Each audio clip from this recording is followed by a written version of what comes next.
President Putin is still considering to attend the ASEAN summit, Deputy PM confirmed for now. And US Vice President Vance is in Israel to stabilize shaky ceasefire in Gaza. That and more coming up on AWANI International.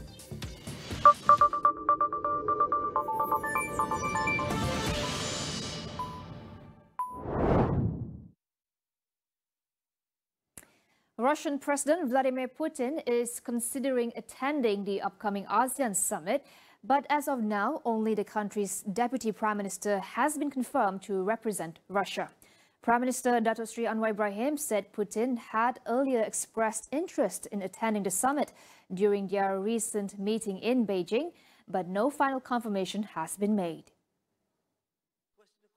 The 47th ASEAN Summit will be held in Kuala Lumpur from October 26 to 28, with participation of leaders from the 10 ASEAN member states, as well as key dialogue partners, including the US, China, Japan and India. Anwar also teased his upcoming meeting with US President Donald Trump. He said the talks will be an opportunity to strengthen Malaysia-US relations, particularly in trade and investment, while addressing global issues, including the Gaza conflict and regional peace efforts. He stressed that Malaysia's engagement with Washington remains strong despite occasional policy differences. US Vice President J.D. Vance arrives in Israel today as Washington steps up efforts to stabilize the fragile ceasefire in Gaza. The US hopes to encourage both Israel and Hamas to make deeper concessions in the next phase of negotiations. Vance's visit follows a series of meetings in Jerusalem on Monday between Israeli Prime Minister Benjamin Netanyahu and US envoys Steve Witkoff and Jared Kushner. The trip comes as renewed talks take place in Cairo, Egypt, where Hamas representatives, led by senior official Khalil Al-Hayya, are working with mediators on the next stage of the truce and post-war governance in Gaza. Hamas is aiming to stabilize the current ceasefire while exploring long-term political and humanitarian arrangements. Both Israel and Hamas have accused each other of repeated ceasefire violations since the agreement came into effect 8 days ago. Tensions remain high over the return of hostage bodies, delivery of humanitarian aid, and the reopening of border crossings. Qatar's ruler has accused Israel of violating the ceasefire in Gaza after recent strikes on Hamas positions. Emir Sheikh Tamim bin Hamad Al Thani criticized Israel's actions, calling the Gaza Strip unfit for human life and accusing the country of continuing to breach the ceasefire. Speaking at the start of the Shura Council, he framed the Palestinian issue as one of occupation rather than terrorism and labeled Israel's actions in Gaza as genocidal. As the ceasefire between Israel and Hamas takes hold, aid is starting to reach Gaza, and many Palestinians are returning home to assess the destruction from the two-year conflict. Israel has accused Hamas of breaching the truce by withholding the bodies of hostages, while Hamas says returning the remaining bodies will take time due to the widespread destruction.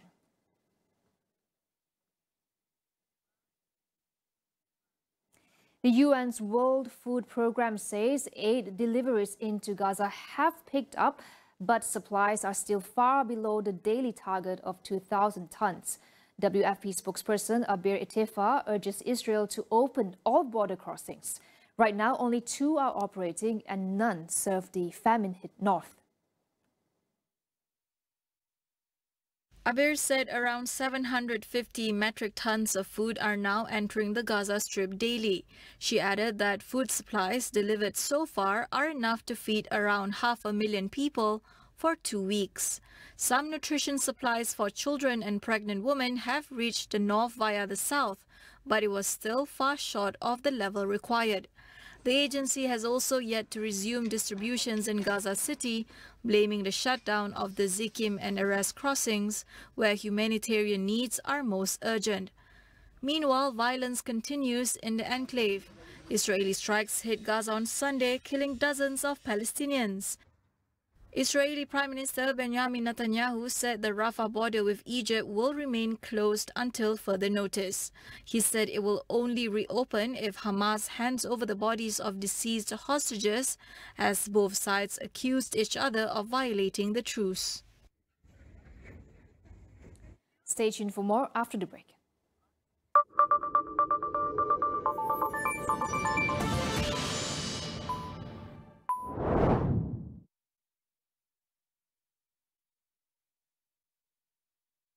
Di dalam setiap berita yang dibawa, konteks amat penting. Kami sentiasa membawakan yang tergempar dan terkini.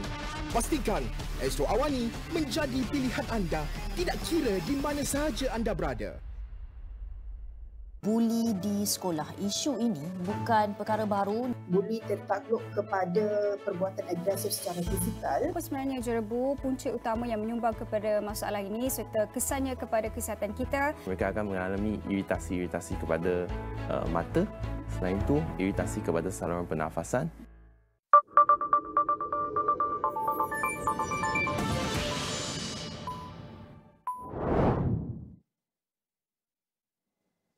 Welcome back. The Kremlin says the timing of a potential summit between Russian President Vladimir Putin and US President Donald Trump remains unclear, with no dates confirmed.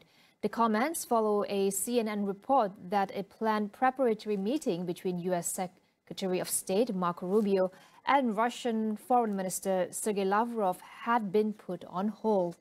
The session expected this week was seen as a key step toward organizing the meeting. Hungary has offered to host the summit in Budapest, but Kremlin spokesman Dmitry Peskov said the summit cannot be postponed because no dates have been finalized. He added that neither Putin nor Trump have confirmed the schedule and serious preparation is still needed. Trump, who has previously claimed he could settle the Ukraine war in a matter of hours, has expressed frustration with both Moscow and Kyiv over the failure to broker peace. Putin, meanwhile, has rejected multiple calls for a ceasefire and stuck to a list of hardline demands that Ukraine considers unacceptable. European leaders, including officials from Britain, France and the European Union, issued a joint statement backing US President Donald Trump's call for a ceasefire along current battle lines. The plan would leave Moscow in control of large areas of occupied territory, though Trump said the two sides could work out the details in future discussions. Trump made the proposal after meeting Ukrainian President Volodymyr Zelensky at the White House on October 17th. European leaders and Zelensky are set to continue discussions later this week, focusing on coordinating support for Kyiv. US President Donald Trump and Australian Prime Minister Anthony Albanese have signed a new deal to boost cooperation on rare earths and critical minerals. The move aims to reduce reliance on China for key industrial materials. Albanese highlighted an $8.5 billion investment pipeline that is ready to go. Meeting at the White House for their first summit, Trump said the agreement had been months in the making. Albanese said Washington and Canberra will each commit $1 billion over the next 6 months to kickstart joint projects. China currently dominates global rare earth reserves and processing, though Australia also holds sizable deposits. The deal comes a week after Washington criticized Beijing's tighter controls on rare earth exports, calling them a threat to global supply chains. Separately, the two leaders also discussed the $239 billion AUKUS defense pact, which will see Australia buy US nuclear-powered submarines from 2032, before co-developing a new class of submarines with Britain.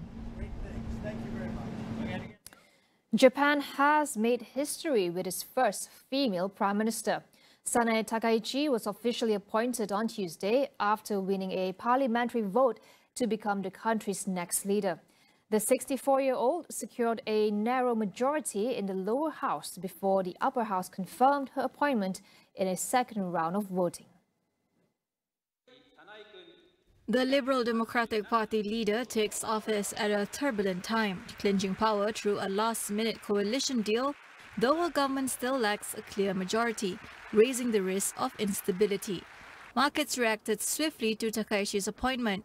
Japanese stocks swung sharply, with the Nikkei 225 rising as much as 1.6% before easing to end slightly lower, just below the key 50,000 mark. The yen also weakened as investors bet on more fiscal stimulus under Takaichi's leadership. Local media report she plans to appoint Satsuki Katayama as finance minister, the first woman ever to hold the post. Takaichi is also expected to seek cordial ties with US President Donald Trump and to strengthen Japan's long-standing security alliance with Washington. The two leaders are set to meet next week.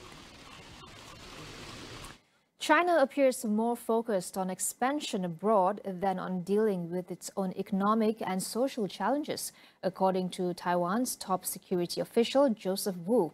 He says that despite clear signs of economic weakness, Beijing's priorities seem to revolve around political purchase rather than recovery efforts.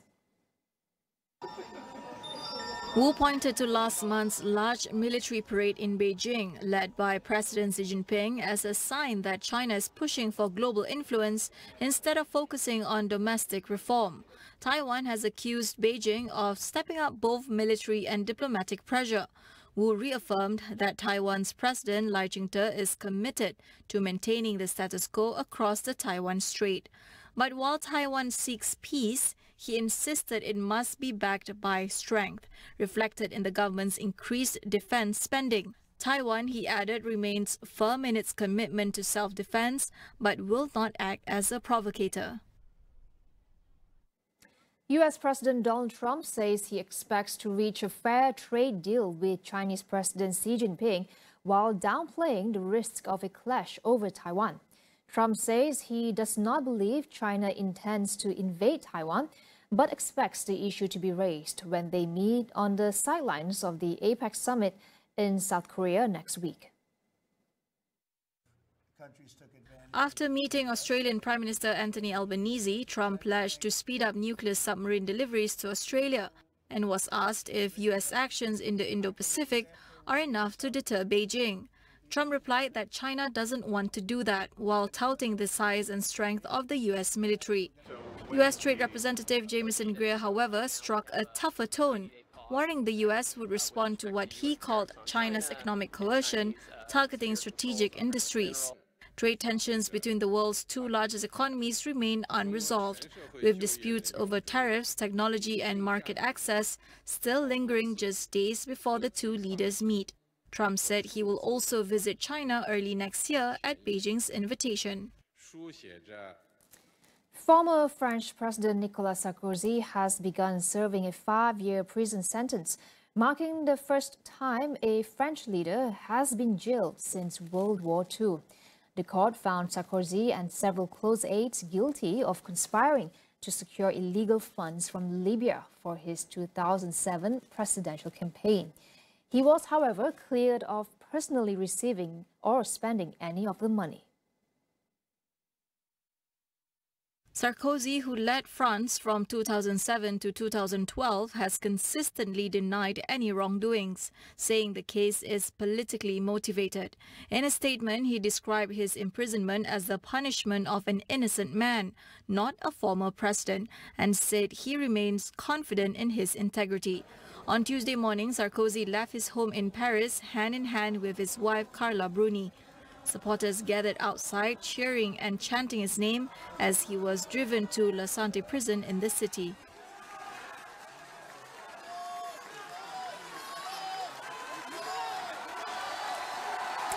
That report wraps up AWANI International for tonight. Stay with us as we track the strategies and power shifts shaping the new global order. For more updates, visit international.astroawani.com and follow us on social media. I'm Cynthia Ng. Thank you for watching and good night.